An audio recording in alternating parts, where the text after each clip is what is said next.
Hello, everyone, and welcome to the Surprise Jab Podcast. I'm your host, Zach Ruger, surprising you with new topics every single week and jabbing you with your daily dose of UFC. And that's right, ladies and gentlemen, we are back. It's been a while, not too long, but I believe I only recorded one episode last week on like a Wednesday or something. Might have been Thursday, I can't even recall. And there was no UFC going on. You know, it was my 21st weekend, so I figured I'd just do one episode last week, and I feel like it's just been longer than it should be since we've dropped one, but we're back. We got all sorts of fun activities to talk about. I'm excited to be getting back into podcasting. I love the Surprise Jab podcast, and we're back with UFC this week. Grant Dawson takes on Bobby Green in the main event Saturday night. Super random matchmaking right there, but happy to be getting some more fights. We're going to be recapping Week 4 of the NFL on today's episode. We'll probably preview Week 5 of the NFL next episode, which I'll record later this week. You'll be going over some fantasy things from the past week, some of my top players, how I did, and of course going through game-by-game breakdown. We're also going to be looking at it's either ESPN or the NFL's new power rankings for every team. So I think ESPN is just as reliable as NFL when it comes to ranking the teams week by week. We're also going to be going over some UFC storylines to round out the end of the year. Have to throw a little bit of UFC in. I mean, we are the Surprise Jab. Jab is in a punch podcast, so we got to go about that.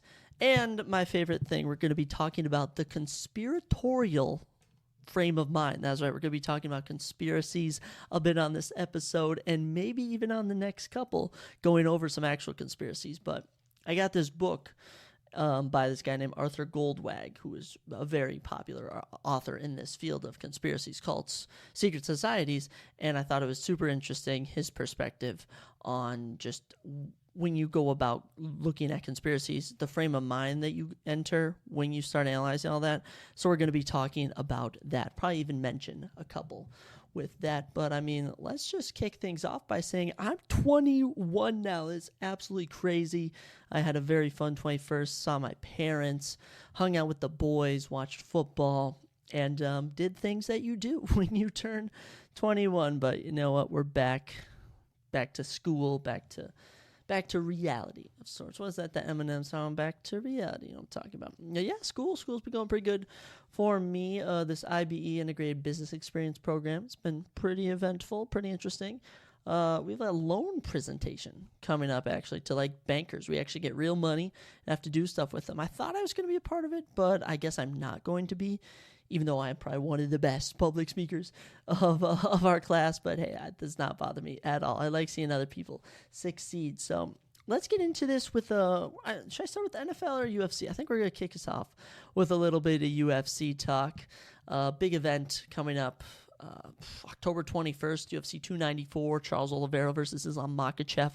The rematch. You also have Hamza Chimaev, Paulo Costa on there. I mean, that is going to be an absolutely massive event. It's going down in Abu Dhabi, United Emirates, October 21st. I believe main card starts at 2 p.m. Eastern. So we'll be gearing up for that. But before that, we have two just regular UFC Apex cards, which basically means there's like 200 people in attendance. It's at like their Performance Institute, and that card is going to be headlined by Grant Dawson and Bobby Green this upcoming weekend. So I believe Grant Dawson's ranked number 10 in the lightweight division. Bobby Green currently unranked. Grant Dawson's 8-0 in the UFC with one draw. Bobby Green's coming off a big finish at Tony Ferguson. So that's the card we have coming up, but that's not what we're going to be talking about, because ESPN posted this article about some of the major storylines to watch for the rest of the year, and, you know, it's all about rematches, vacant titles, all sorts of stuff, and I figured, you know, I might as well jump on this, give my thoughts on some things. So we're going to answer a couple questions to kick off the episode. So for starters, what's the future of the UFC heavyweight division looking like? So the UFC heavyweight division, the 265, the big boys, the biggest weight class in the UFC. Current champ is John Jones. He defends his belt against number 3 ranked Stipe Miocic at UFC 295 at Madison Square Garden in New York City. That's going to be a huge event in November. But after that fight, both of those guys will probably leave. I don't know if John Jones is. I assume Stipe is for sure. So who's here to take over the future of the division? So obviously Cyril Gane, going to be a staple of the UFC for a while, I believe, coming off of his huge main event win in September. Absolute beast. I love Cyril Gane. Sergey Pavlovich, who will be the backup fighter for UFC 295, Russian badass. Sergey Pavlovich has finished, he's, I believe, 18-1, and he's currently on a 6-fight round 1 knockout streak in the UFC. This guy is going to be a champion. I just don't know at what point, but he definitely will be. Tom Aspinall, I think, is one of the bigger names, though. Tom Aspinall is currently ranked number 4 in the UFC heavyweight division. He's fighting out of the UK, fighting out of England, and there's just so much hype about him. I mean, he's I would consider him undefeated in the UFC. He has one injury loss to Curtis Blades, where he tore his Achilles, or he tore something in his knee 15 seconds into his main event fight last year. I don't really think that should count as a loss on his record. It does, though, unfortunately, but this guy comes back after a year off and knocks out Marcin Tybura, who is the number 11 heavyweight, in front of a sold-out London arena. And, oh my gosh, keep your ears out, keep your eyes peeled on Tom Aspinall. Another name, number 9 ranked, Halton Almeida, Jailton Almeida. Halton Almeida, Brazilian fighter. He'll be headlining the UFC Sao Paulo card November 4th, which is going down in Brazil. He'll be taking on number 5 ranked Curtis Blades. Halton Almeida has been on the come up now.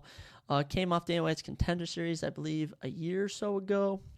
Of his 19 victories, 7 by knockout, 12 by submission, 14 in round 1. This guy's 100% finish rate. He's 6-0 or 5-0 in the UFC. He is an absolute beast. And other than him, I mean, you have a couple guys like Alexander Romanov at 13, Martin Buday at 15, but none of those guys are really the big hitters. Your top 5 I just listed off. You got Cyril Gane, Sergey Pavlovich, Tom Aspinall, Halton Almeida. That's actually 4. So, I mean, those are really the big names you're going to be hearing in the heavyweight division. But they just had this guy named Shamil Gaziev on the Contender Series, and this guy's undefeated. He's like 11-0, 10 knockouts, and he looks pretty dominant. So keep your I don't know what to say. What's the saying? Is it keep your ears alert, keep your eyes peeled, just keep on guard? I don't know. I gotta think of some saying, but take note of these names because these guys are here to stay. Without a doubt, if I could predict who'll be champion after John Jones, because I don't think Stipe Miocic will, I'll have to go with Sergey Pavlovich. His power is just so insane, and he's so technical. He has great anti-grappling defense. Keep your eyes out for Sergey Pavlovich. All right, let's move on from all these heavyweights. What else we got? Which rematches will the UFC greenlight going forward? Whew. A lot of rematches been going down lately. I personally don't like rematches. I like when we see new people fight each other. But, I mean, without a doubt, you're getting Alexa Grasso versus Valentina Shevchenko 3, a trilogy fight with current women's flyweight champion Alexa Grasso and Valentina Shevchenko, number 1 contender. Alexa obviously beat her earlier this year, but they fought to a controversial draw. I think they fought to a draw at September 16th at UFC Noche. I do kind of understand why there was some controversy with the 10-8 in round number 5, but I actually do understand it's because the judge who had it, I can't recall what judge had the fight in favor of Valentina at the moment, but he did not think Valentina should have won the fight, so he made it a draw by giving Alexa 10-8. And it's a weird thought, but it would have been basically if you gave Alexander Volkanovski a 10-8 in that final round against Islam Makhachev, because you thought, well, I mean, Islam's ahead on more rounds, but Volk's ending the fight more dominantly. So I kind of understand that. And that is the one case where I do think a rematch is warranted. A rematch we are definitely going to get is Sean Strickland versus Israel Adesanya in the middleweight division for the championship, just because of how notable Israel Adesanya is. I personally would rather see Izzy fight Duplessis normally. Doesn't even have to be for the belt. And Sean Strickland fight anyone, winner of Jared Cannonier and Roman Dolidze, just to spice it up. Or just have Sean Strickland versus Dricus Duplessis, who's the number 2 middleweight contender, by the way. When you keep doing these fights over and over again, it gets ridiculous. I mean, we go back to, UFC 286, you had Usman versus Leon Edwards 3. That felt unnecessary. I mean, Alex Pereira versus... Actually, I say unnecessary, but I think it's just because, I feel like we need to give some up-and-comers some big fights. Sort of how Stipe and Daniel Cormier held up the heavyweight division for so long. Just with their rematches, they fought each other once a year, 3 years straight. And it just gets ridiculous. Islam Makhachev and Charles Oliveira is kind of what posed this question, I believe, since they'll be rematching only a year after they last fought. I do think that's going to be a very good fight. And I'm riding with Charles Oliveira. Even if I don't think he'll win, I got to ride with my boy. And by the time it kicks around, I'm going to convince myself he's going to win. Alexander Volkanovski versus Islam Makhachev is another rematch you could do after he fights Ilia Topuria, which I assume Ilia Topuria, by the way, is the number 5 ranked contender in the featherweight division, and Alexander Volkanovski is so good. I can't believe it. And at men's flyweight, Alexander Pantoja is defending his belt in December against number 4 ranked Brandon Royval. That's a rematch. They already fought, which is weird to think that they've already fought, a year or 2 years ago, and now they're fighting for a championship. In my humble opinion, I think number 3, Amir Albazi, should have fought for the belt. But that's just how it goes. At bantamweight, Sean O'Malley he could be rematching number 6 ranked Marlon Vera, the only man to ever beat him. Sean O'Malley suffered his first loss to Marlon Vera, his only loss in 2020. So that's a fight he probably wants to get back. But then I look and say, okay, guys like Merab Dvalishvili probably deserve a title fight over over Henry Cejudo too, but over Marlon Vera. So it gets super complicated when we start going division by division of all these rematches that keep happening. What if Kamaru Usman beats Bilal Muhammad? Because I think they might be headlining the December 2nd card, if I'm doing my math right. And let's say Colby Covington beats Leon Edwards. Do we do Usman Covington 3? It just gets so complicated. And when it gets down to, women's bantamweight, almost everyone's fought each other there. So you're going to be getting some rematches there, but a lot of big ones coming up. And, I do hope that we give some up-and-comers some chances. Speaking of women's bantamweight, it's going to actually answer our final question for our UFC portion of today's show. And that is, can we fill some of these championship vacancies to end out the year? And that's referring to the women's bantamweight division and the men's light heavyweight division, who both do not have current champions. So we'll start with men's light heavyweight. Jamal Hill, unfortunately, having to vacate the belt after beating Glover Teixeira for it in January of this year. Wow, 2023 is flying by. But yes, I don't know if he tore his ACL. He did something. Jamal Hill out of action for now. But they currently have number 1 ranked Jiri Prochazka and number 3 ranked Alex Pereira fighting for the vacant belt at UFC 295 currently. So I'm very happy that fight is booked. I do not know if I hope that they're able to actually fight, but with all these injuries that occur, I don't know if they're actually going to be stepping into the octagon. I hope they do, and I hope Jiri knocks out Alex Pereira. But what really posed this question is that women's bantamweight, since Amanda Nunes retired this summer, has had no update on who's going to fight for the vacant belt. You have number 1 Julia Pena, who's the most vocal in the division, but is coming off of a loss to Amanda Nunes. You have number 2 Hawkwell Pennington, who is kind of a boring fighter, is on a win streak though. And then you have number 3 Mayra Bueno Silva, who despite submitting Holly Holmes in round 2, tested positive for some drugs and is just not even looking too good. Number 4, Ketlin Vieira holds a loss now to Rockwell Pennington. Irene Aldana and Holly Holm both have losses. The women's bantamweight division is a mess. But the thing about this is you could easily throw this on a fight card. You could easily have 2 random women main event and just fight for the vacant belt just to fill up some spots, or just throw it on a pay-per-view to beef it up a bit. This would be perfect to throw on the UFC 297 card in January, or the UFC 296. Oh, actually, 296 getting pretty full. But maybe you do it as a fight night in December. I can't really say. I personally feel that Mayra Bueno Silva should fight Julia Pena for it. I feel like that'd be the most competitive and entertaining of all our options.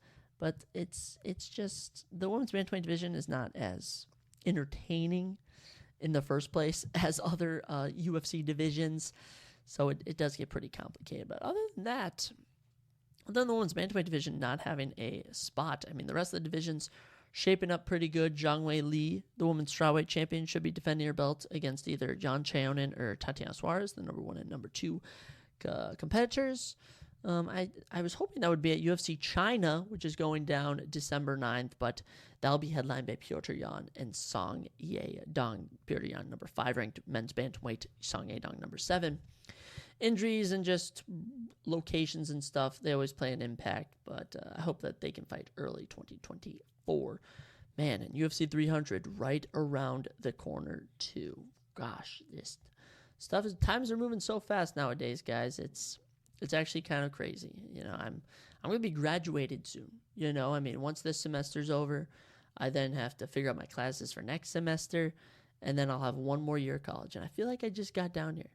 That's how fast time goes. And as for UFC, time has been going pretty quick.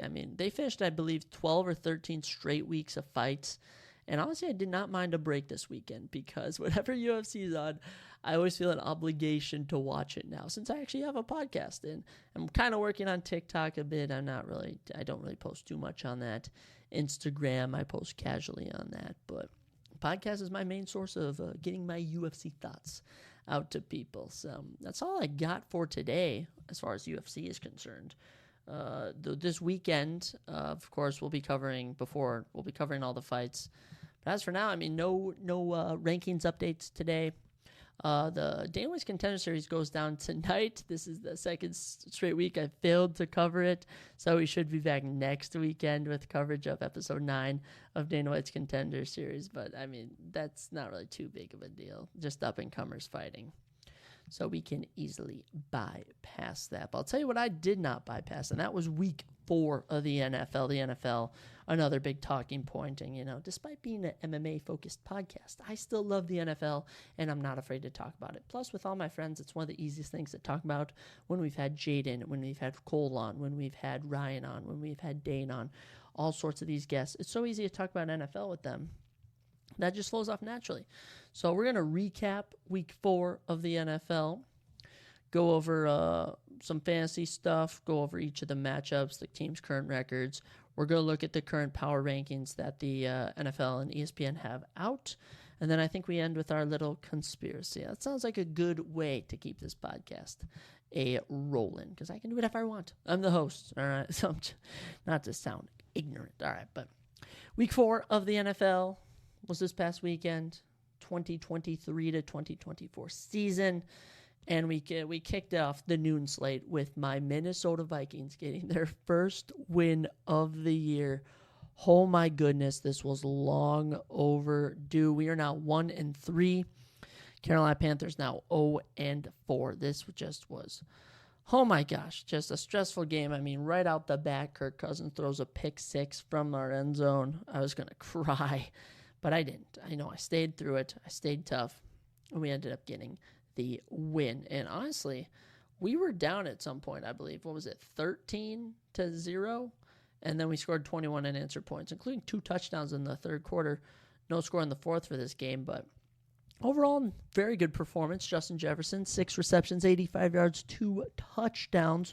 Was a fantasy monster. Absolutely crazy in fantasy. I think he was unfortunately on a team I lost with, but he still was able to drop. I'm trying to. Actually, he was on a winning team. I had Justin Jefferson dropping 26 fantasy points. Very much appreciative of that. Alexander Masson rushing for 95 yards, caught 1 pass. Cam Akers rushed for 40 yards, only had 5 attempts though, so not too shabby. T.J. Hawkinson, two catches, 24 yards. But Kirk Cousins just did not have a good day. 139 yards, 2 touchdowns, 2 interceptions. Not our best performance. And we let Bryce Young throw for 204 yards. Did not pick him off. Chuba Hubbard ran for 41 yards. Nothing much, man. Honestly, the 1 touchdown the Panthers got was on defense. So they do not have a good offense. Panthers really do not have a good team overall. Vikings just need to get their stuff together. Need to get their you-know-what together. Adam Thielen, leading wide receiver for the team, 7 receptions, 76 yards. And Terrence Marshall Jr. catching 9 passes for 56 yards. Good for him. Always happy to give Adam Thielen his credit because, he went to Minnesota State Mankato, which is where I go. Love that boy so much.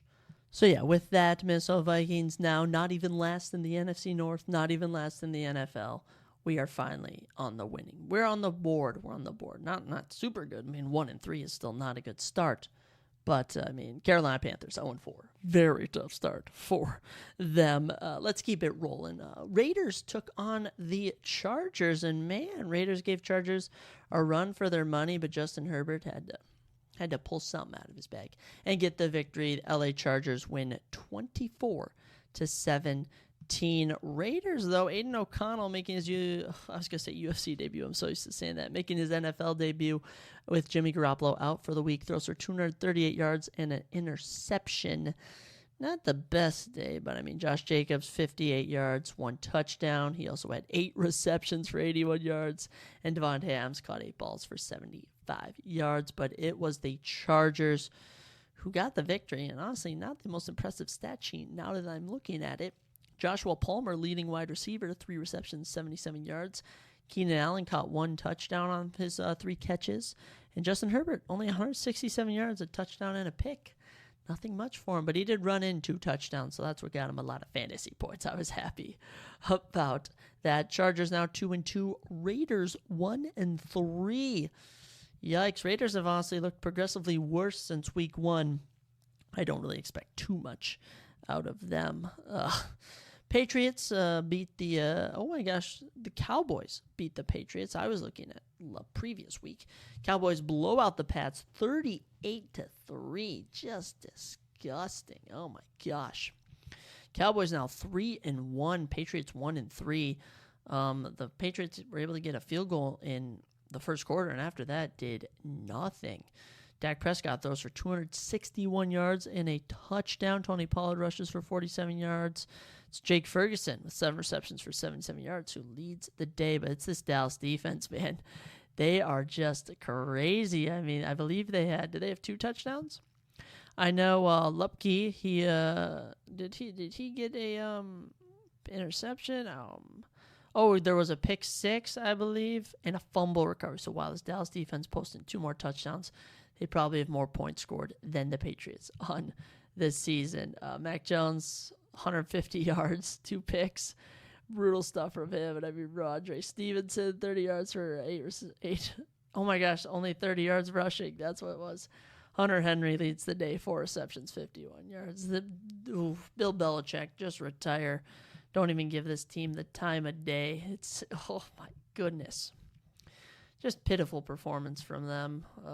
But you know what? It's not too late for them to turn their year around. I forgot if I touched on that the Lions beat the Packers on Thursday Night Football. I don't think I did. I think when I actually made my last episode, that game was about to go down. So, yes, the Lions are actually 3-1 now. Packers 2-2. Lions lead the NFC North. Shout out to David Montgomery posting 121 yards on the ground and 3 touchdowns. He was an absolute animal in the victory. Jared Goff, 210 yards, a touchdown, a pick. Not really doing too much for the team. Josh Reynolds actually leading the day with 69 yards receiving. Amon-Ra St. Brown caught a touchdown. Sam Laporta, man, 4 receptions, 56 yards. I want more 20-point games out of you. And you know what? I'll give the Packers where it's due. Jordan Love, 246 yards, threw a touchdown, did throw 2 picks. Romeo Doubs, though, 9 receptions, 95 yards. Good stuff. Christian Watson caught a touchdown on 1 of 2 catches. So not too much going on for the Packers. Hopefully we can pass them in the standings if we keep it up, because I hate when the Packers win and we lose. Packers are probably my least favorite team in the league. Vikings my favorite by far. We also had an 8:30 a.m. London game. I don't think I checked it. I think I was recovering from Friday night, but Jaguars beat the Falcons in Wembley Stadium. Is that where it was at? I believe they had like 85,000 people. It was absolutely crazy. Trevor Lawrence not having his greatest performance, honestly. I'm trying to find the stats here for a second. And we did find the stats. Desmond Ridder for the Falcons throwing 191 yards, touchdown, 2 picks. Bijan leading the day on the ground, 105 yards, rushing. Janu Smith, wow, can't believe he's even still in the league. 6 receptions, 95 yards, leads the day. But hey, it's the Jaguars, man. T-Law, 207 yards, a touchdown. Not doing too much fantasy-wise. Travis Etienne gets 55 yards on the ground. Actually, Trevor Lawrence had 42 yards rushing. That's impressive. And it's Christian Kirk with 8 receptions for 84 yards. That leads the day. Even Evan Ingram, the tight end, 7 receptions, 59 yards. Calvin Ridley catches the 1 touchdown for that Trevor Lawrence threw. Man, Falcons and Jags both 2-2 now, I believe, heading into week 5. I actually did pretty good on my predictions overall. I predicted 12 of 16 games correct. That is pretty impressive. If you ask me, if I'm being honest, I think my best ever was like 13 or 14, so getting pretty close. I think I actually won picks this week against my family, but I lost picks. Dane, who we've actually on the podcast, had 13 of 16 picks correct, so shout out to him. He knows his football stuff. One of the games of the week as the Rams face the Colts. Both teams are now 2-2 after the Rams win a thriller in overtime. Oh my goodness, this was a absolutely heater. I mean, Matthew Stafford throws for 319 yards, touchdown pick. Kyren Williams, 103 yards, 2 touchdowns. And Puka Nacua, my goodness, 9 receptions, 163 yards, and a touchdown, including the game winner in overtime. That boy is a beast. Anthony Richardson, returning from his injury, throws for 200 yards and 2 touchdowns, and rushed for 56 yards and a touchdown. A fantasy monster. Receiving-wise, Alec Ogletree, 3 receptions, 48 yards, and a touchdown, led the day. Mo Ali Cox even caught 1 touchdown for 35 yards. Richardson, he's kind of like Lamar, doesn't throw the ball too much, more of a runner, but hey, still looking pretty good in his rookie year. But, man, the Rams rallying. Puka Nacua, easily the favorite for Offensive Rookie of the Year right now. We'll see how he keeps going, and I've been seeing people saying he could break Calvin Johnson Megatron's like receiving record or something. I don't know about that. Another one of our blowouts this week as the Ravens beat the Browns 28-3. Ravens improved to 3-1. Browns now at 2-2. Good job for Lamar, 186 yards through the air, 2 touchdowns on the ground, 27 yards, 2 touchdowns. Posting a 4-touchdown game. Lamar is a beast. Gus Edwards, 48 yards rushing. Justice Hill, 33 yards rushing. Mark Andrews, 5 receptions, 80 yards, 2 touchdowns, doing his thing. Zay Flowers, 3 receptions, 56 yards, 2. This Browns team, absolutely horrendous with Deshaun Watson out. Dorian Thompson-Robinson, the rookie, stepping up with 121 yards and 3 picks. Wow, very bad. Rushing-wise, Pierre Strong Jr. actually having more yards than Jerome Ford. Just a bad day overall. David Njoku leads the day. 6 receptions, 46 yards. Browns kind of getting worse week by week. Let me tell you also, keeps getting worse. The Bengals, the team that was supposed to be one of the top 3 in the AFC, lost to the Titans 27-3 this week. Just another terrible performance. Joe Burrow throws for 165 yards. That's it. 20 completions. 165 yards. That's not good. That's not going to cut it if you want to compete with the better teams. Joe Mixon, 67 yards rushing, did his part. Jamar Chase kind of returned to his form, 7 receptions, 73 yards. I don't know. I think T. Higgins actually got hurt in this game, so bad stuff for them. But, man, shout out to Derrick Henry returning to his form. 22 carries for 122 yards and a touchdown. Even caught a pass for 11 yards and threw a touchdown pass from 2 yards out. I think it was Nakeem Westbrook or Josh Weil, who caught that. So, man, they were doing their stuff. Ryan Tannehill, 240 yards, a touchdown and an interception. And D-Hop had 4 receptions for 63 yards. The Titans now competing in the AFC South, I believe they're from. I can't recall. Another single-digit matchup as the Buccaneers beat the Saints 26-9. I could not believe it. The Bucs are now 3-1. Baker throws for 246 yards, 3 touchdowns, and an interception. Chris Godwin taking over for the day, 8 receptions, 114 yards. Mike Evans, only 3 receptions for 4 yards. Very pitiful performance. And the Saints, oh man, the Saints had no idea what they were doing. Derek Carr, 23 for 37, 127 yards. I believe he got hurt. Taysom Hill came in, didn't do much. Jameson Winston came in, just threw an interception on the 1 pass he threw.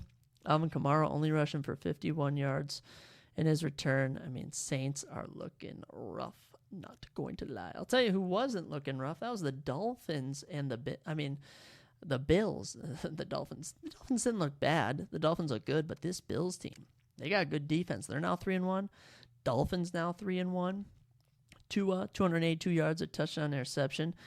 Devin Achaney, I mean, this rookie is good. 101 yards and 2 touchdowns on the ground. Tyreek Hill caught 3 passes for 58 yards. Not much going on through the air. Braxton Berrios, 6 receptions and a touchdown. Led the way for them.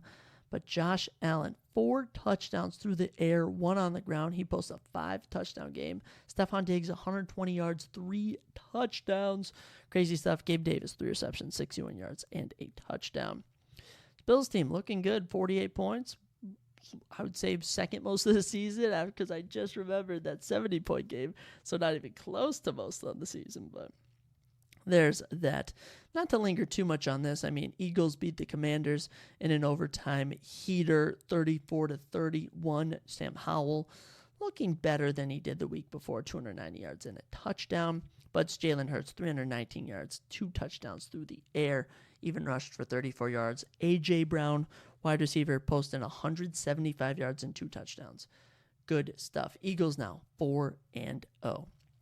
I'll tell you one of the more shocking blowouts of the week. Sorry to Seth, my roommate, but the Steelers get blown out by the Texans in insane fashion. Steelers and Texans both 2-2 now. I believe I heard Stephen A. Smith talking with Shannon Sharp on the Today Show or whatever, that the Steelers offense never crossed their own 50-yard. They never crossed the 50-yard line onto the other side of the field. That is an insane stat. Kenny Pickett throws 114 yards and an interception. I believe they even benched him for Mitchell Trubisky at the end. Najee, 14 carries, 71 yards, and caught 1 pass for 32 yards. Was the only person doing anything on this team. And shout out, though, to the Texans, man. C.J. Stroud, the rookie, the best rookie quarterback so far. 306 yards, 2 touchdowns, ran for 16 yards. Dameon Pierce even ran for 81 yards. And Nico Collins, 168 yards, 2 touchdowns. Have a day, wide receiver, man. Have a day. I love it. 49ers, now one of the other undefeated team, beats the Cardinals 35-16. Christian McCaffrey, 3 touchdowns, rushing 1, receiving 4 touchdown game. 106 yards on the ground, 71 through the air. This guy's an animal. Brock Purdy, 1 incompletion. 20 for 21 for 283 yards and a touchdown. This 49ers team is freaking good. Brandon Ayuk, 6 receptions, 148 yards. Gosh, they got a good one coming up next week. I think they play, I can't recall who they play, but I know the 49ers. Let's actually check right now because I know the 49ers have a tough game coming up. I believe they may be playing the Cowboys. So, if they play the Cowboys, that would be interesting. Yes, they actually, week 5, we get the 49ers versus the Cowboys in primetime. I love to see it. I really do. Very exciting matchup there. And let me just tell you something about the Cardinals, though. They may be 1-3, but Joshua Dobbs, 265 yards and 2 touchdowns, is playing some good ball. Marquise Brown caught 7 receptions for 96 yards. And heck, you even had Michael Wilson, wide receiver number 14, 7 receptions, 76 yards, 2 touchdowns. Have a game. Good for him. Now round out our slate of games as we get into our Sunday night football game. Chiefs and Jets. This game started out rough. It was 17-0 in the first quarter. Thought this was going to be a blowout, but guess what? Patrick Mahomes, 203 yards, a touchdown, 2 interceptions. Not getting it done, man. The Jets, Zach Wilson posting a better stat line at 245 yards and 2 touchdowns. Chiefs do win the game 23-20. Isaiah Pacheco leading the charge, 115 yards and a touchdown on the ground. Travis Kelce through the air, 6 receptions, 60 yards receiving. Not really much from the Jets. I mean, Allen Lazard had 3 catches for 61 yards and a touchdown. Garrett Wilson had 9 receptions for 60 yards. But, man, they almost rallied. Comes down to the final play. Chiefs are able to escape, get a field goal to take the lead, and they get a generous call from the refs. And I know that this whole Taylor Swift thing is definitely influencing the NFL's rooting for the Chiefs, and they always have been kind of nice to the Chiefs in years past, past couple of years, I'll say. They like to give them generous calls. I don't know why. It's all probably money manipulated, or maybe we're just conspiracy theorists, which we'll get to in a second. How about that? Let's round out with our Monday Night Football game. I think I was watching that Gen V show with my roommate when this game was on. That's actually a really good show. Gen V. It's like a spinoff of The Boys. Gosh, we'll have to review some of those episodes. But yes, the Seahawks beat the Giants. Seahawks now 3-1. Wow, so the Giants 1-3, a bad 1-3 too. A very bad 1-3. Geno Smith, 110 yards and a touchdown. Not doing much. Kenneth Walker, 79 yards and a touchdown. DK Metcalf, 34 yards and a touchdown. Yeah, defense was really the main key in this. Daniel Jones, 203 yards and two interceptions. Very bad. Did have 66 yards rushing. Leading receiver, Matt Breida, 5 receptions, 48 yards. Yeah, this Giants team is straight garbage. I don't even know if I want to give them any time of day speaking about them, which I'm not. And I know for a fact I will not be picking them for a majority of games this season. Man, that was week 4. Some good moments. Let me just touch on some of the top fantasy performances as I went 2-2 this week. 2 wins, 2 losses. In my one random league, 12-man, 4-0 now. Jalen Hurts dropping 24 points for me. Isaiah Pacheco getting 24 points for me. Justin Jefferson, 26 points. And the Ravens D, 17 points. Even T-Bass, 14 points on in my kicker spot. My big L, though, David Montgomery on my bench. 34 points from David Montgomery on my bench. That's not going to cut it. And the team is looking not too bad in week 5. I know David Montgomery will be re-entering the lineup. But, man, good. I'm really good in that league. But there's nothing I have at stake in that league. The one league that I have money in is my 10-man, $20 buy-in, and I'm 2-2. But I did win in that league this week, so I should be happy about that. Darren Waller caught a pass to end the game, and that is what gave me the win. Christian McCaffrey, 48.7 points. One of the top fantasy performers of the week. He was the only good thing about my team, if I'm being honest. I mean, I had Trevor Lawrence on my bench who put up 16 points. But I had Jared Goff who put up 11. So, I mean, that 5 points, it makes a huge difference, but not enough to really be notable. We gotta keep rallying in that league, but we're 2-2, so I'm not too sad about that. Tell you what I am sad about, my other 2 leagues, where I am 1-3 in one of them and 0-4. My Cato Boys League with all my Mankato friends. 1-3. Team was just atrocious last week. But you know what? Justin Herbert, 23 points. He did his thing. Tyreek Hill only posting 10 points, though, kind of killed me. Dameon Pierce, 11 points. I'll take it. It's a 12-man league. But, I mean, the 49ers defense, 1 point against the Cardinals. I mean, come on. Come on, man. My big L for this team was Kai Herbert Khalil being on the bench, posting 22 points. But I may have Cooper Kupp back this week, guys. I heard he might be returning in week 5. That would be really huge, but it'd be interesting to see how they use Puka after that. And in my 6-man All-Star League, the team just posted a dud, 83 points when I was projected 134. 83 points when I was projected 134. Just atrocious. Puka, the only good thing, 31 points. I mean, other than that, Mahomes at 13, but that's not enough. Derrick Henry on my bench, 24 points. Terry McLaurin on my bench, 22 points. Kyrie Williams on my bench, 27 points. I just can't catch a break in this league, and it don't get better from here. But you know what? We'll keep working at it.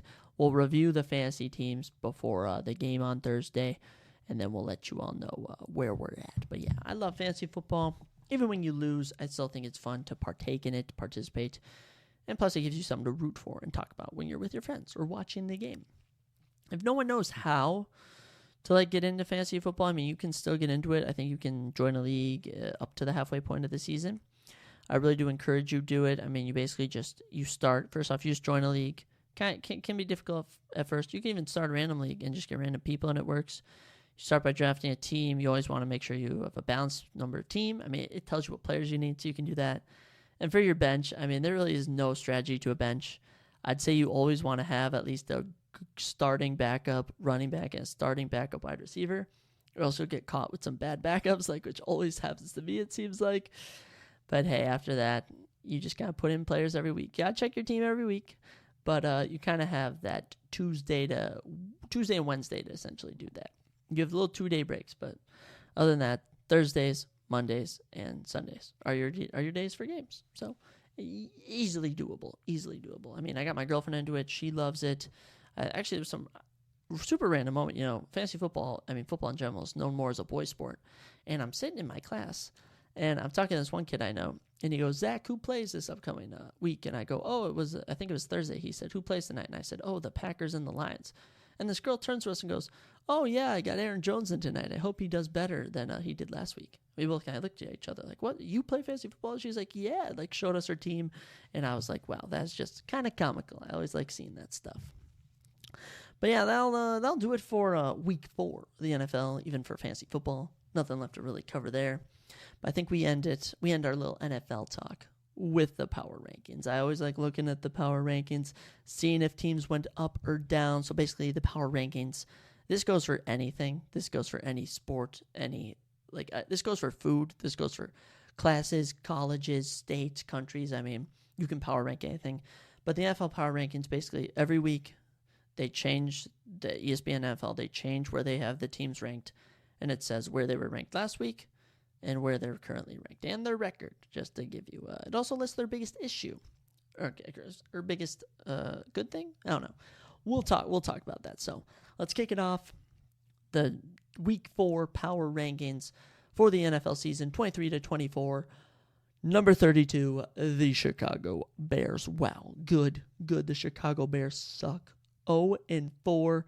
The Bears have only sacked a QB twice in their first 4 games. That is terrible. Easily the biggest issue on defense is rushing the passer. I mean, their defensive efficiency is 30th. They gave up a 21-point lead to the Broncos this past week. Actually, I don't think I even covered that Broncos-Bears game.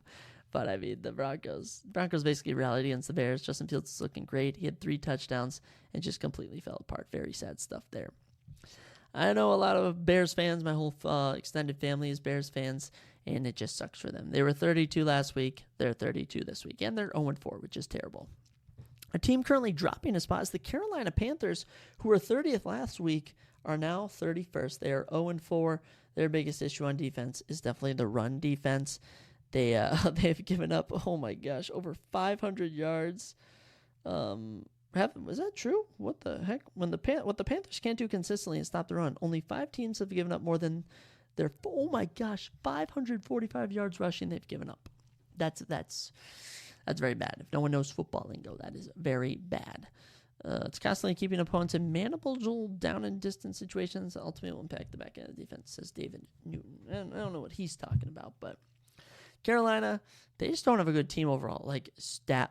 Player-wise, they just don't have a good team. They changed too many things in the offseason. I mean, Adam Thielen's good, but he's a wide receiver 2 or 3. I mean, at this point in his career.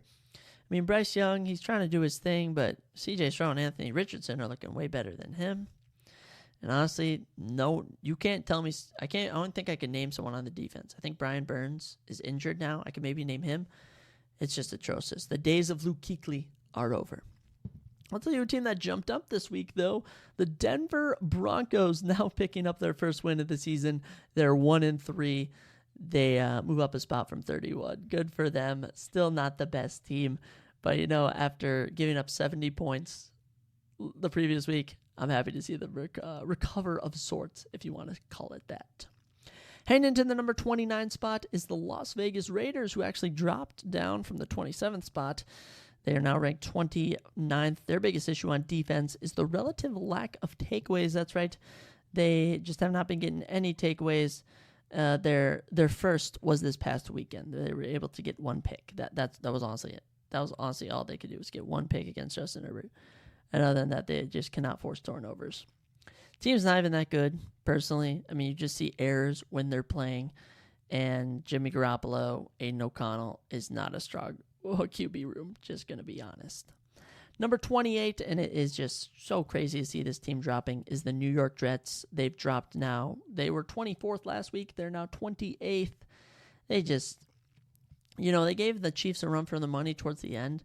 But this team was kind of being held together by Aaron Rodgers, and it's essentially fallen apart. I don't even know what they can do. They just have to stick it out, maybe hope for more next season. But they just keep losing.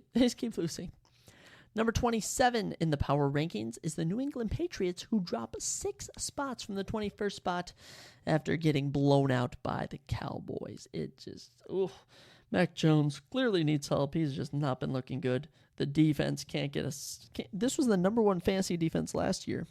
And this defense is just not the same as it was. Definitely need some help. Patriots at 27. I like it.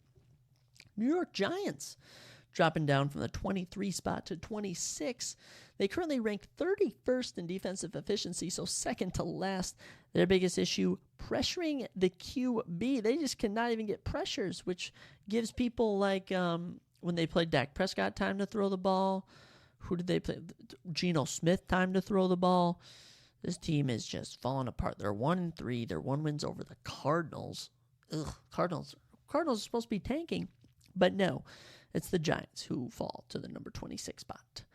Bengals, this one's crazy. Bengals at 25. They fall from the 18 spot last week, and this team was in the top 3 or 5 to start the season. I have no idea what is going on with this Bengals team. It is embarrassing. Joe Burrow is not playing up to his standards, and Jamar Chase is just getting caught in the crossfires. And this defense is not good. The Bengals defense needs help. I'll tell you a team that jumped up 2 spots, though. The Minnesota Vikings. They jumped from 26th to 24th. They're now 1-3. My Vikings are about to rally and win the Super Bowl. I never give up hope. I am an optimistic Vikings fan. Never count them out. Coming in at number 23 this week is the Arizona Cardinals, who jump up from the number 25 spot. They're 1-3 currently, but man, I love Josh Dobbs. There's something about how bad this team is. I just find it so fun to watch them play personally. I don't know if Kyler Murray's going to return this year, the starting quarterback for the Cardinals, but I'm riding with Joshua Dobbs, man. He's projected 18.7 points in fantasy of coming into Week 5. I don't know what I might pick him up, man. I might start Josh Dobbs just to do it. Coming in at number 22, Atlanta Falcons, who are now at 2-2 and dropped from the 16 spot. Their biggest issue on defense, according to ESPN, is sacking the quarterback. The Falcons, with 5 sacks, are not bringing quarterbacks down, a familiar lament from the past few seasons. Yeah, you know what? Bijan, he's been looking pretty good. Do I say Desmond Ridder's been looking good? I personally don't think so. I mean, Drake London does his thing. Kyle Pitts has yet to break out. Falcons are not the best team, but Bijan Robinson, the rookie from Texas, looking good. Coming in at number 21, who jumped up from the 29 spots, the Tennessee Titans, an 8-spot jump. They're now 2-2. They've low-key been rallying. I mean, big wins over the Bengals and the Chargers, two teams who are notable in the AFC. Happy for the Titans, but just fantasy-wise, you never know what to expect. One week, Derrick Henry gets 2 points. The next week, 24 points. That's just how it works in the NFL. Let's get into our top 20, where the Houston Texans also jump up 8 spots. They were ranked 28th last week. They're now ranked 20th. They're 2-2. C.J. Stroud has been looking good. Tank Dell and Nico Collins are oddly 2 of the best wide receivers in the league, clearly. Damian Pierce, Devin Singletary. Not a bad running back room. Obviously, the offensive line has some issues. The defense has some issues. But, man, C.J. Stroud is looking like he's going to be a good quarterback. Heading into 19 is the Pittsburgh Steelers, who drop 8 spots from 11 to 19. They're now 2-2, and this loss to the Texans was atrocious. I mean, here's a team who beats the Raiders. Who did the Steelers beat? They beat the Raiders and the Browns, right? They beat the Raiders and the Browns, 2 teams I feel they always beat, and then they lose to the Texans. It just seems fitting when a team that should technically win does not. So Steelers definitely need they definitely need to fire Matt Canada. They have a horrible offensive coordinator. The offense is just not really loaded, personally. No offense. My roommate is a huge Steelers fan. I should add that context. But you know what? The defense, they do have TJ Watt, who is probably the best defensive player in the league, or one of the best. Heading into number 18, we have the New Orleans Saints, who dropped down from the number 15 spot. They're now 2-2. Their biggest issue has been tackling. They've been letting guys burn them. They let the Bucs burn them. I mean, how about that? I can't wait till we see where the Buccaneers land on this list. But yeah, the Saints, just another team. I don't know what the missing piece is. You have Chris Olave, Rashid Shaheed, Michael Thomas. You have good wide receivers. I mean, you even got Jimmy Graham, don't you? You even got Jimmy Graham. You got Derek Carr's a decent quarterback. Jameis Winston, former top 2 pick. I mean, I don't know what's going on with the Saints. They need help, but I cannot place the blame somewhere. Alvin Kamara, not really looking like what it used to be. Could just be the jitters from coming back off of his little suspension. But the Saints, we'll see what you produce the rest of the season. Heading into number 17, making a 3-spot jump from 20, is the Indianapolis Colts, 2-2 now. They suffered a loss to the Rams, but I mean, they looked so good in that win. Anthony Richardson, the Florida QB, he's been looking great. And hey, Zach Moss, still a beast as always. Michael Pittman doing his thing. Mo Alley Cox even catching a touchdown. So, Colts now at 17. Happy to see it. At number 16, making a 1-spot jump, is the Washington Commanders. That's right. Despite losing this week to the Eagles, I mean, the Commanders, even when they were the Redskins, always gave the Eagles a run for their money. They're now 2-2. I think Sam Howell is slowly adjusting into the league. Scary Terry McLaurin looking pretty good. Brian Robinson Jr. looking good on the running back scene. I'm happy for Commanders. They find themselves at the 50% mark of the NFL. Getting into the top 15, we have the Los Angeles Rams, who jump up from the number 22 spot.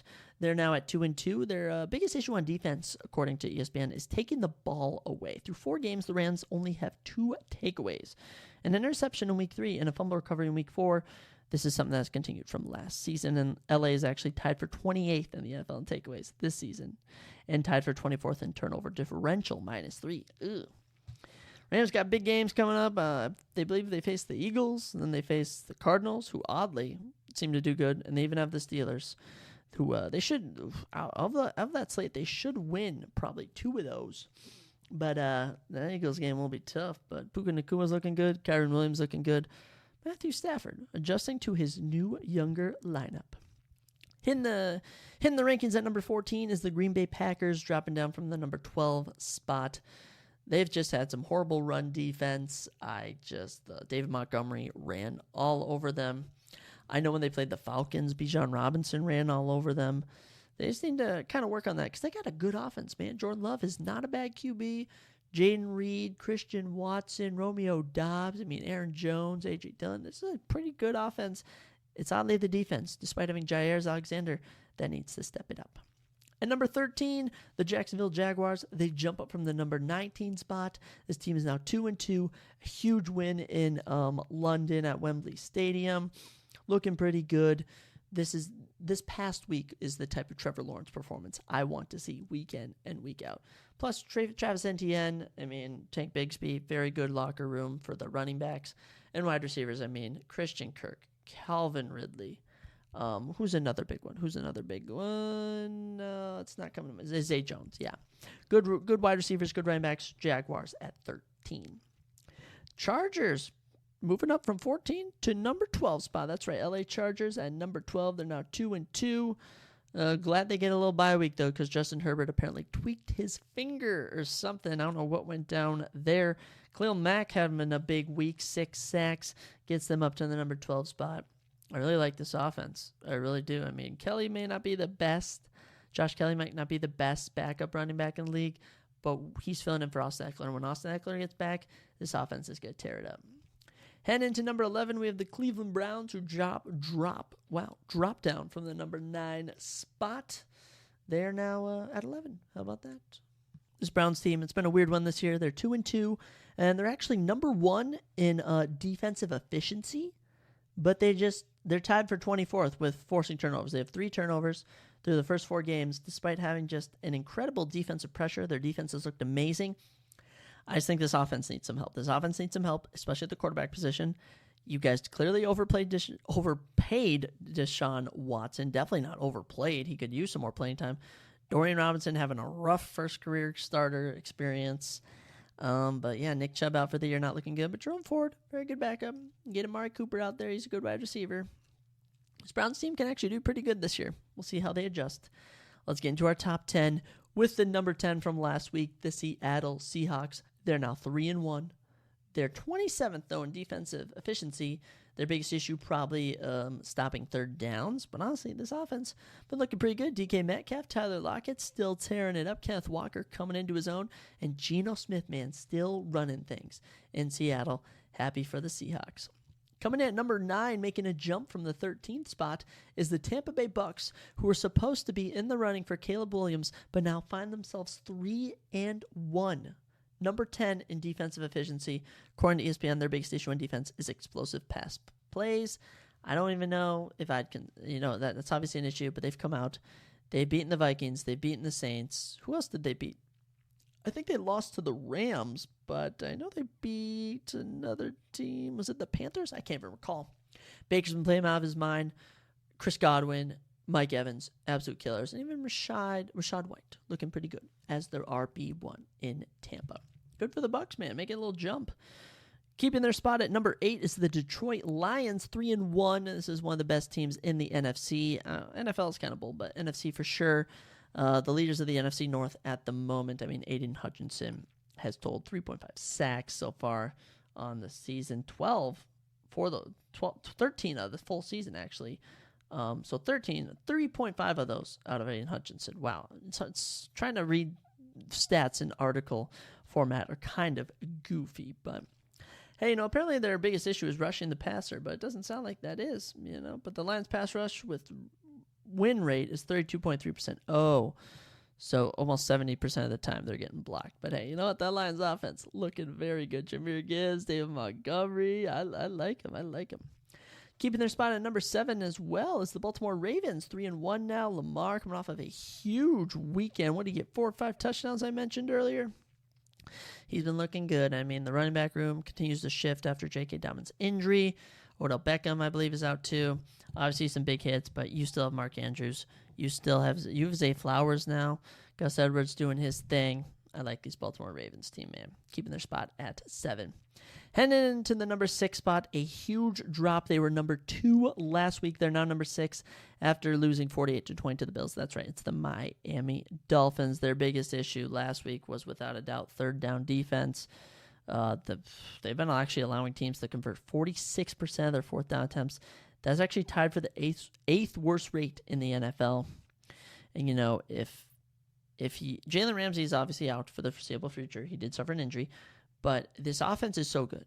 This is one of the best offenses I've seen for the Miami Dolphins. I mean, Devin Achane, Raheem Mostert, Jalen Waddle, Tyreek Hill, Braxton Berrios, and Tua Tagovailoa leading the charge. But this defense really needs to step up to help with this offense, because if not, they will not make it far.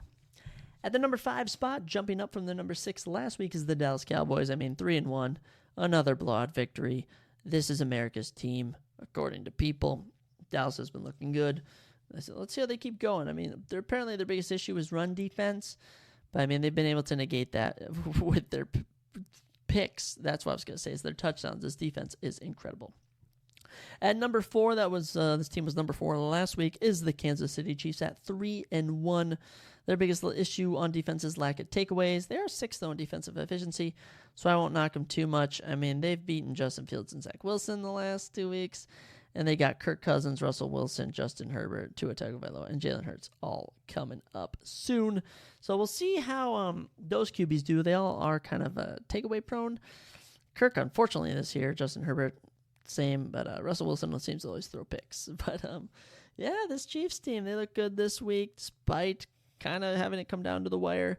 And sometimes these defenses just give in, because every offense is good in the NFL. At number 3, jumping up from the number 5 spot, is the 3-1 Buffalo Bills.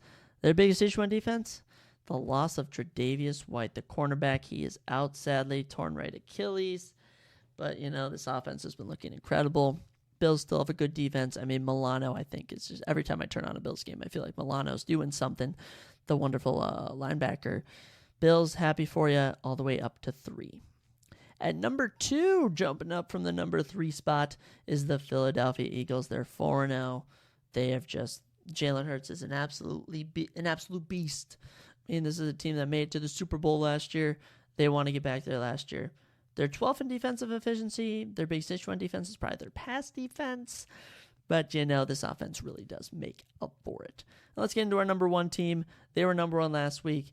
They are just so good. The San Francisco 49ers. Obviously, the biggest issue on defense, red zone efficiency. They're allowing 66.7% of their opponents to reach the red zone. But this offense is incredible. Christian McCaffrey can't be stopped. Brock Purdy went from Mr. Irrelevant to being the guy, the QB in San Francisco. Debo, Ayuk, Kittle, the weapons don't stop through the air. I love this 49ers team. They're definitely going to go far. And that's your power rankings, ladies and gentlemen. That is your power rankings for this past week. Pretty interesting. I'm not really too surprised in anything. I'll say the one thing that does surprise me is the big drop-offs of sorts. Drop in 8 spots, jump in 8 spots. I always find that very interesting, just judging by what they go on. But, I just want the Vikings to get out of the 20s, get into the teens, get into the teens. We're going to work our way up, so I'm not too nervous about that just yet. But, yeah, NFL, super fun, super interesting. It was a pretty good week. Week 4 was pretty good. It was honestly the best week of football, I'd say. Whether that was, I was kind of buzzing throughout Sunday, but yeah, good stuff there. And wow, we've already hit the hour mark of the podcast. I'm actually going to take a quick break, and then I think we get into our little conspiracy talk. I'll dive more into that in a second, but yeah, just hold on for me for a minute.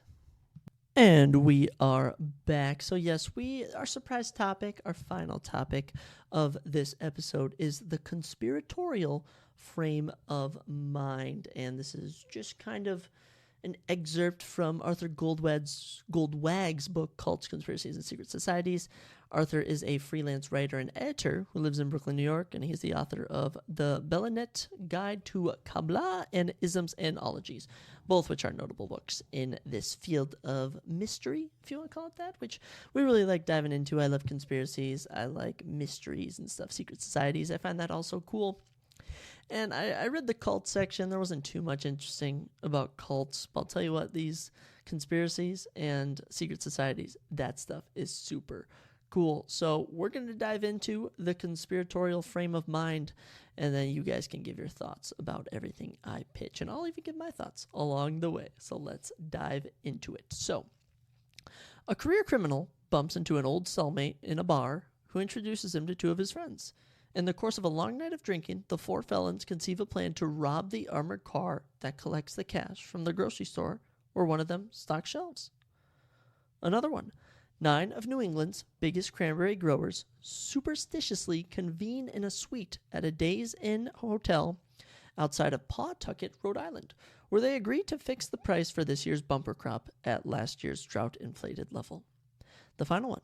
The CEOs of Amoco, Exxon, Dutch Shell, BP, and Chevron teleconference on a scrambled line after they learn that an obscure inventor is on the brink of bringing a cheap, easily manufactured device to market that will enable any automobile to run on tap water. They resolve to deal with the matter as expeditiously as possible by hiring a contract killer. I've heard that one. Each of these invented scenarios, in quotation marks, is instantly recognizable as a criminal conspiracy. When a police officer or a prosecutor talks about conspiracy, he or she is referring to a secret scheme. So that's what conspiracy is, a secret scheme, at least in criminal conspiracy. Planned by more than one person to accomplish a specific illegal act, to commit larceny, fix prices, murder a potential competitor. I've actually heard of that water one before. We should talk about that one at some point.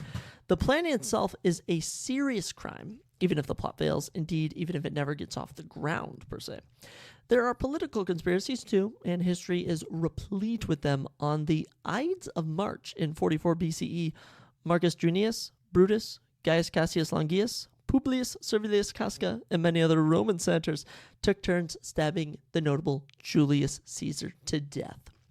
In 63 BCE, Caesarea exposed Lucius Sergius Callias' plan to overthrow the Roman government. The Gunpowder Plot, a foiled attempt to blow up the English Houses of Parliament while James I was presiding over the commencement of its 1605 session, which might have been the most devastating act of terrorism in history, was orchestrated by a cabal of Catholics. The plotters who killed Archduke Franz Ferdinand in 1914 were affiliated with a Serbian secret society called the Black Hand.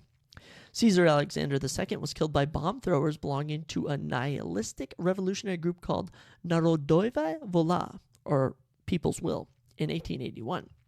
John Brown's 1859 raid on Harper's Ferry was secretly sponsored by 6 prominent northern abolitionists. The coordinated attacks on the World Trade Center and the Pentagon on September 11, 2001 were planned and executed by members of the Islamic terrorist syndicate Al-Qaeda. Even Hillary Clinton's hyperbolic complaint in 1998 that her husband was the victim of a vast right-wing conspiracy was not entirely unfounded. Though the Clintons were the authors of most of their trouble, some of their persecutors did indeed pop up in other settings, as Hillary had claimed, and much of their funding came from the same sources. So most of the conspiracies covered in this book are different. For one thing, they have a much wider scope. They may involve thousands or even millions of plotters, such as Freemasons, international communists, Jesuits, the Illuminati, wealthy financiers, even the Jews, working over the course of generations, and their goals may be as vague and as all-encompassing as satanic. Let us say as the destruction of freedom or world domination even. The plots themselves run the gamut from planting a Manchurian candidate in the White House to aiding and abetting alien space invaders. Oh yeah. As bizarre and fantastical as these schemes may sound, the schemers seem even stranger still. For one thing, they often behave irrationally. For instance, as a number of writers on the Kennedy assassination have claimed, they might kill dozens of witnesses years after the event, lest they tell a new set of investigators what they've already told the old, all the while allowing those same new investigators to go about their business of lecturing, writing books, and making movies unmolested. It's a weird word to use. Some of their schemes may seem oddly redundant. For example, researchers belonging to the so-called 9/11 truth community claim that the World Trade Center complex was brought down by explosives planted inside the buildings, and that those plane crashes, if they even occurred, were merely decoys. And these other kinds of conspirators are less secretive than their criminal counterparts. In fact, they compulsively call attention to their activities, scattering a plethora of symbolic and numerological clues in their wake that are easily decipherable by anyone possessing sufficient patient imagination and high-speed modem. Before we go any further, I actually kind of want to touch on those, that the Kennedy assassination is I've seen so many videos on that stuff, and I actually think I've found out like what actually happened I don't know. That's the thing, is like everyone believes they know what happened, but it's also, from what I saw a very convincing video on it that it was basically a whole group of wealthy people at the time. They did not like the plans. They thought that they could control JFK, but they couldn't. So they got together, hired a number of hitmen, put them in different spots, and ordered him killed. And it was actually a bunch of fails, a bunch of mishaps, and in the end, it was just a huge cover-up of sorts. And it was one of the most disastrous attempts at assassination ever, and yet oddly the most successful. And the 9/11 one, look, planes obviously at the tower. I don't think we should skip over that, but there's definitely some suspicious things about how the towers fell, how of sorts, why other buildings fell, where certain people were on certain days. And I'm not going to discredit or disprove anything because, innocent Americans died.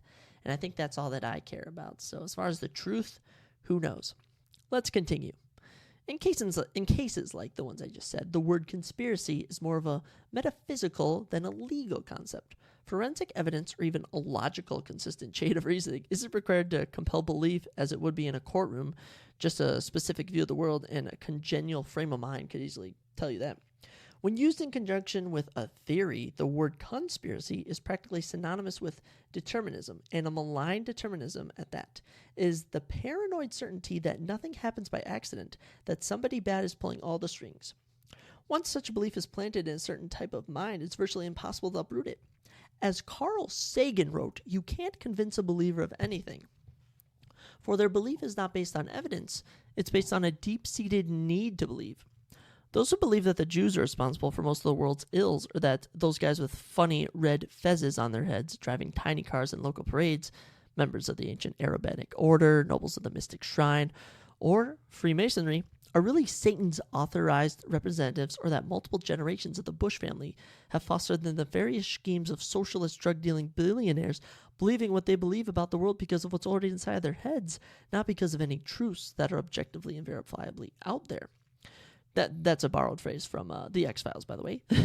There are individuals and organizations, real and imagined, whose very being erates the gray matter of the conspiratorial inclined. Take David Rockefeller.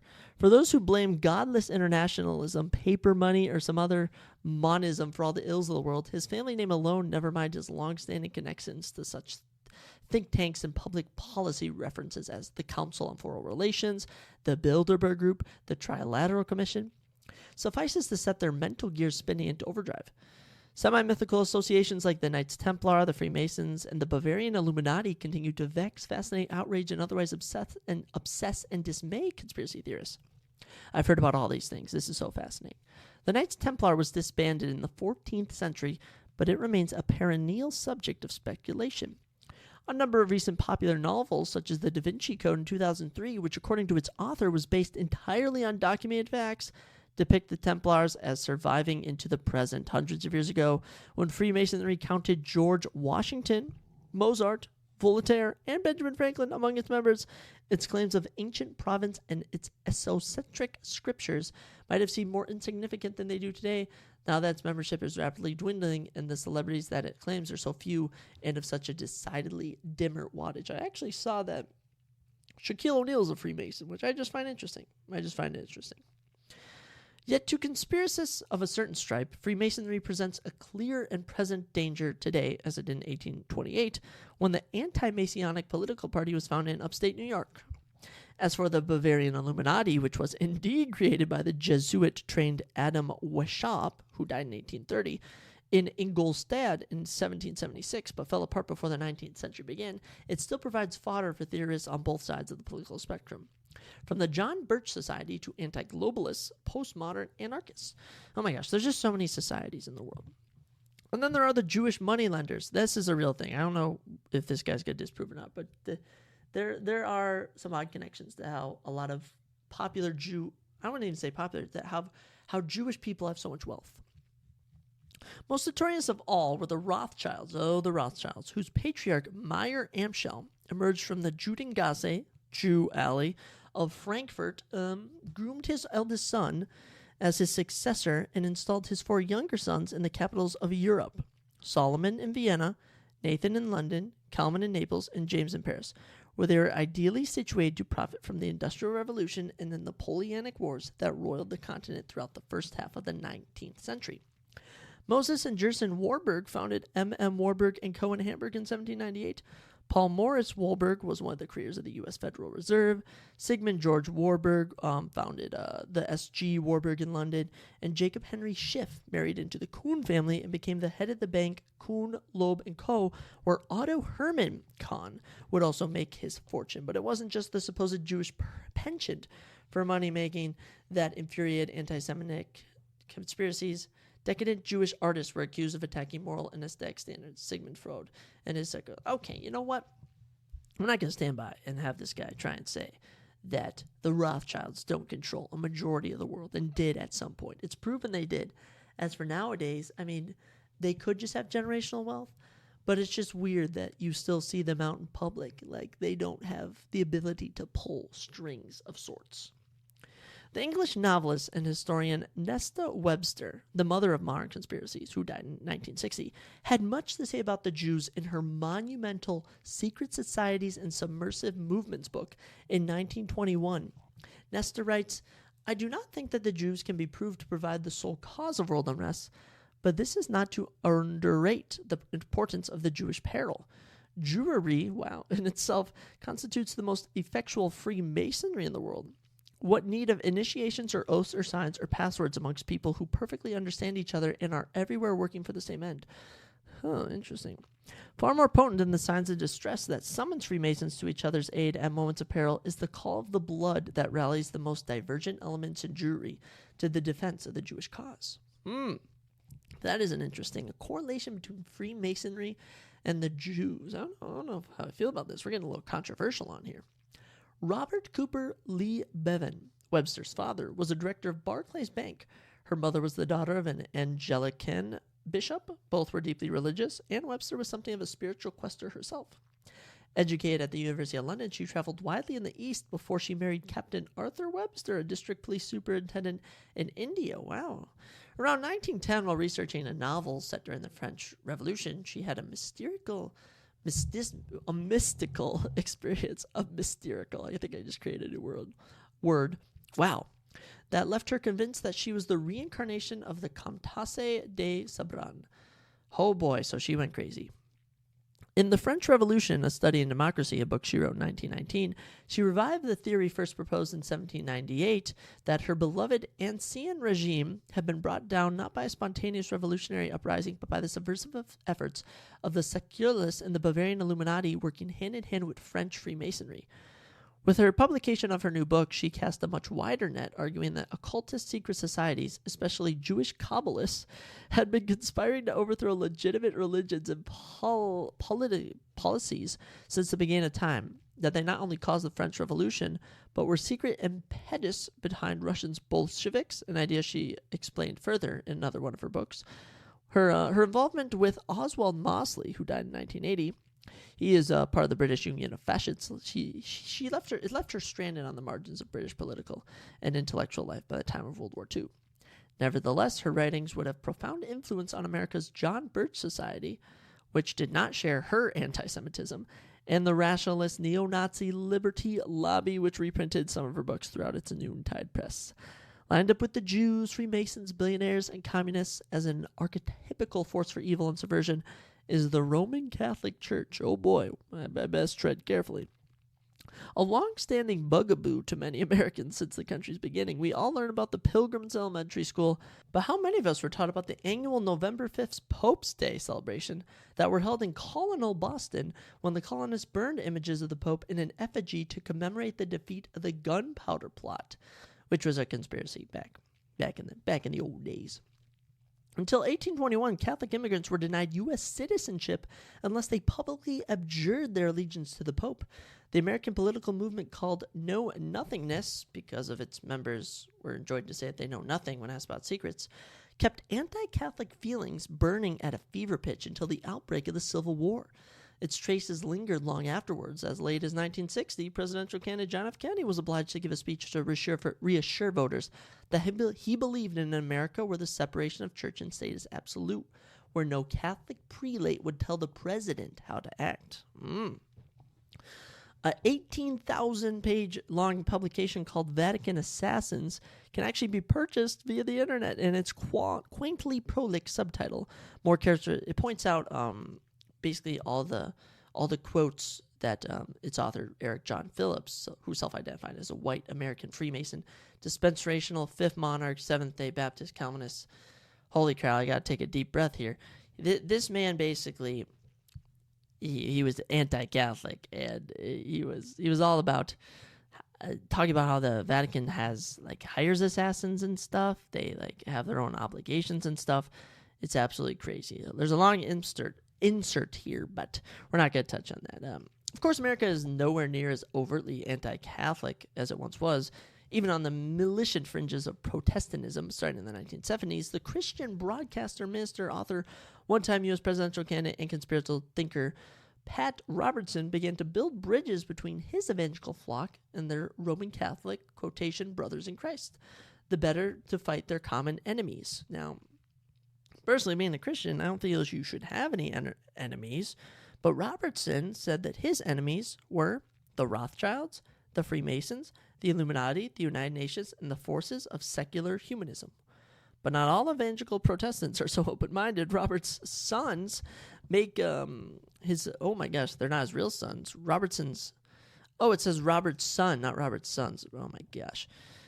His Eusumanism makes the Presence of God Ministries a breakaway Seventh-day Adventist sect founded by an ex-Catholic downright epic. Their website is replete with scorching references to him. Okay. You know what? A lot of conspiracies in here in this opening chapter. I thought this was going to be more talking about the conspiratorial frame of mind, but instead it's just going on and on about random conspiracies and how you can basically form a thought process around an idea and it turns into a conspiracy. When seeking to understand the conspiratorial mind, the focus of its obsession is less important than the presence of this obsession itself. There we go. That's something to take note of. When seeking to understand the conspiratorial mind, the focus of the obsession is not as important as the presence of the obsession. Jim Marrs has published a string of his bestsellers on everything from the Kennedy assassination, space aliens, biblical history, U.S. intelligence agencies, 9/11. He is a retired British soccer player and sports announcer. He turned writer and lecturer, and he has discerned a conspiracy of shape-shifting reptiles of extraterrestrial origin. Among them, the royal British family, the Bushes, Henry Kissinger, Adolf Hitler. Oh my gosh, this guy sounds crazy. And he basically did an experiment, and if you type the words Princess D and Illuminati into Google, within 0.3 of a second, links to thousands of pages will be delivered to your desktop. If you click on almost any of them, you will hit pay dirt. Here's an extract from an article by T. Stokes, who Jim Marrs proved was a palmist, astrologer, and lecturer on the paranormal. There has long been a Jewish connection to the royal family. Prince Charles, who was head of the Church in England, yet strangely was circumcised by the London Jewish community's mohel, Dr. Jacob Snowman. Princess Diana refused to have her son similarly sexually mutilated, bringing her into a collision course with vested control interests. The Queen at one point said, "There are powers at work in the country of which we know nothing." The Jews, the royal family, powers of which we know nothing, they are words that could have just easily been generated by a computerized conspiracy generator, as by a flesh and blood parapsychologist. Wow. This stuff is all very deep. I thought this was all surface level stuff. But it's almost like if you start following one conspiracy, you'll be led to another. That's basically all I've been getting from these opening chapters. And honestly, has me more lost than anything. I need more answers now. What else do the conspiratorial-minded have in common? Richard Hofstadter's indispensable essay, The Paranoid Style in American Politics, provides invaluable historical context. Just as the mid-20th century was marked by anti-communist hysteria, Americans in the 19th century did their own share of witch hunting. Rumors about Illuminism sparked a transient panic in America in 1798. A few decades later, Illuminati's cousin Freemasonry came into disrupt. Can they just use normal words? It came into fruition. Specifically, the Freemasons were accused of murdering William Morgan, a bricklayer from New York, who threatened to expose their secrets. In general, the Freemasons were feared and resented as an aristocratic, conspiratorial, irregulous elite who owned their loyalty to each other rather than their country. The anti-Masonic political party absorbed many of the forces opposed to Andrew Jackson, who was a high-ranking Mason, and returned John Quincy Adams, whom Jackson had driven from the White House in 1828. As anti-Mason feelings subsided, the mounting pace of immigration from non-protesting countries raised new anxieties. Very interesting. Some decades later, during the Depression of 1893, a similar hoax was perpetuated against Catholicism, when a forged encyclical attributed to Pope Leo VIII was widely circulated in what is putative author exhorted his American flock to slaughter their hysterical countrymen. This is getting out of hand. Okay, I won't lie. I'm looking for the conspiratorial point of view, the set of mind, and all I'm finding is just these conspiracies over and over again. And honestly, I feel like this is a lesson in, if you dig too deeply into conspiracies, you will begin to become lost. And that just feels what's happening. It's just one conspiracy leads to another. And it just drives you down this rabbit hole of sorts. And now I kind of understand, I feel like it'd be easier to just dive into one set conspiracy than try and justify the means or the mindset of it. Though conspiracists invariably describe themselves as hard-boiled types, skeptical, unillusioned, and cynical to their core, there is much that is reassuring and optimistic in their worldview. Conspiracists believe in prophecy. They have a congenital distaste for shadings, nuances, and uncertainties. Really interesting. The illusion of understanding restores the conspiracist's sense of control, places them back at the center of things, masters of their own destinies. Hence the crude rumors pervading communities that feel as though they're under siege. Here's what I found. Amidst all this nonsense that I've been saying, all this crap, there are hidden things about the true conspiratorial frame of mind. And then you throw in little bits like this. The twin scourges of AIDS and crack were created by the white man and deliberately introduced into the communities of people of color to destroy them. O.J. Simpson was framed. The pop star Michael Jackson was prosecuted for pedophilia because the white power structure could not tolerate a black man becoming so successful. Huge segments of the Arab world are firmly convinced that 9/11 was jointly planned by Israel and the United States to provide a cause for invading Iraq. There we go. That's some interesting stuff. Is sort of using conspiracies are born out of this belief that I'm inferior, there's a reason for this, which could be the truth, but I doubt it. While psychologists may be able to identify specific clinical pathologies in the thought patterns and behavior of the conspiracy-minded, the hallmark of the conspiracist personality is a naive religiosity, which is surprisingly akin to the all-encompassing steadfast piety of very young children. Children and conspiracy theorists are philosophically occasionalists in that they believe that everything that ever happens is an occasion for transcendent power, God, proponents of one world government, to impose its will. I don't know if children think that way personally, but continuing, they are magical thinkers. If I step on this crack, I'll break my mother's back. Oh, there's the connection. And obsessive pattern seekers. If a Rothschild handled Cecil Rhodes' money, then Rhodes scholars must all be Zionists. Okay, I'm starting to understand their correlation. They accept that appearances can be deceiving. A frog may turn out to be a prince. Hillary Clinton is really a Jewish lesbian named Rodenhurst. Oh my gosh. And they never doubt for a moment that someone somewhere can provide the answer to any question, no matter how vexing. A parent, a pastor, a third-party political candidate. Not that there aren't significant differences between children and conspiracists. There clearly are. Children forgive and forget. Conspiracists store up their grudges and grievances and keep them fresh for centuries. Quoting the Roman poet Archiliosus' aphorism that the fox knows many things, but the hedgehog knows one big thing. The philosopher Isaiah Berlin famously contrasted the intellectual styles of pluralists and monists. If conspiracists were intellectuals, they would be hedgehogs, but they're not usually thinkers. They're people of faith more often than not, and usually of a fundamentalist bent. The object of their faith is not necessarily religious, even if it frequently is.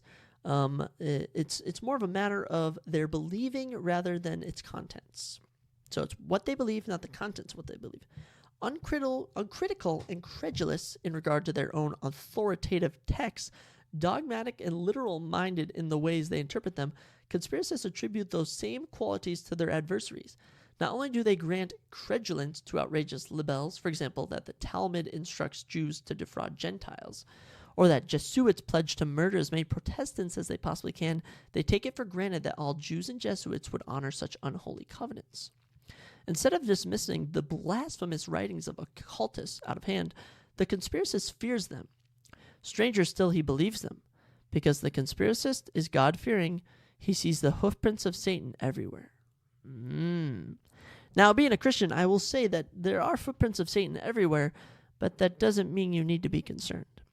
Now, I do get this was not correlated to what he was saying, but it is along the same lines.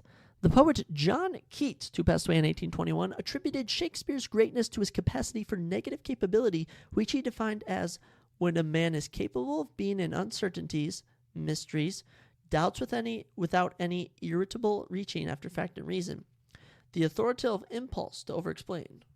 Ooh, he therefore does his stuff. Keats recognized that storytelling can be fatal, but his insight was not merely a literary one. As illustrated by innumerable Zen parables, the ability not just to tolerate but to revel in mystery and ambiguity is a signature of enlightenment, and attribute no conspiracist for all the privileged knowledge he or she claims to possess can lay claim to. The only true wisdom is knowing that you know nothing, said Socrates. Conspiracism is the delusion that one knows everything.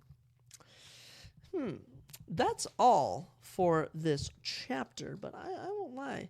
This leaves me with more questions than answers.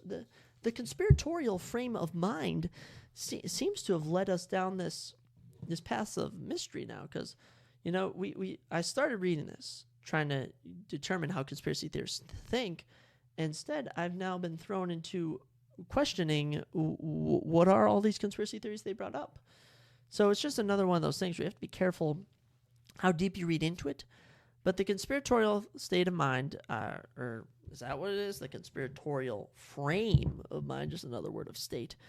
Frame of mind definitely puts certain things first, such as I'd say on 9/11, it would overskip certain issues if you were a 9/11 conspiracist, that the planes weren't actually hijacked by Arabs, but instead they were controlled by drones to drive into the towers.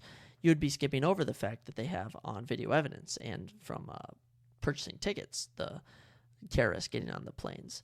So it's all very intellectual. It's all very interesting, but certainly cannot just be talked about in 30 minutes on a podcast. This needs to be broken down. So we might dive more into some other conspiracies of sorts, but this conspiratorial frame of mind is way deeper than I thought. When I started reading this, I thought it was just going to be some simple explanation, but no, it really requires some intellectual thinking. They listed a bunch of conspiracies I don't even know anything about, so we may have to investigate those, but that is your surprise topic for the evening, the conspiratorial frame of mind. Certainly very interesting. I don't know if I find it as interesting as football or UFC, but that's that. So that's all I got for the conspiratorial state of mind. I mean, that is, yikes, that's a doozy. Personally, I got this book to try and find stuff for the podcast, but I've been having more fun reading The Hobbit. That's right, I actually started reading The Hobbit book. It's a very good book. I'm still so confused how the movies, because I'm on like chapter 4 and it's like almost the entire first movie. So I'm just confused like why the movies had to be so long. But I enjoy those movies very much so. So I mean that's just a random talking point at this point, because I wanted to find an answer in this book, but I'm yet to find anything. So now we just find ourselves rambling about conspiracies and stuff. But yeah, that's all I got for the episode. Very fun. Very good to be back. We're going to get back to the more typical structure of UFC predictions of sorts. We're going to find a good surprise topic. This wasn't my favorite surprise topic, without a doubt. But hey, not every episode has to be legendary, all right? We have some good ones. We have some mediocre ones. I try to avoid having bad ones. I mean, I look back to my first 2 episodes. Those were doozies, but we've come a long way. Before I end it, I do want to say that I am starting a company. I'm actually starting it, but I'm part of this program through college where we start a company as part of our classes, and we're called Ever-Growing Co. If you want to follow our socials, we're going to be selling some sweatshirts. We have a good mission to keep going, keep growing. Sort of going to help kids in the Mankato area under this one charity we're partnering with called My Place. Would very much appreciate if you guys bought a sweatshirt. We're going to be setting up a Shopify. Of course, I mentioned we have a presentation to the bankers coming up.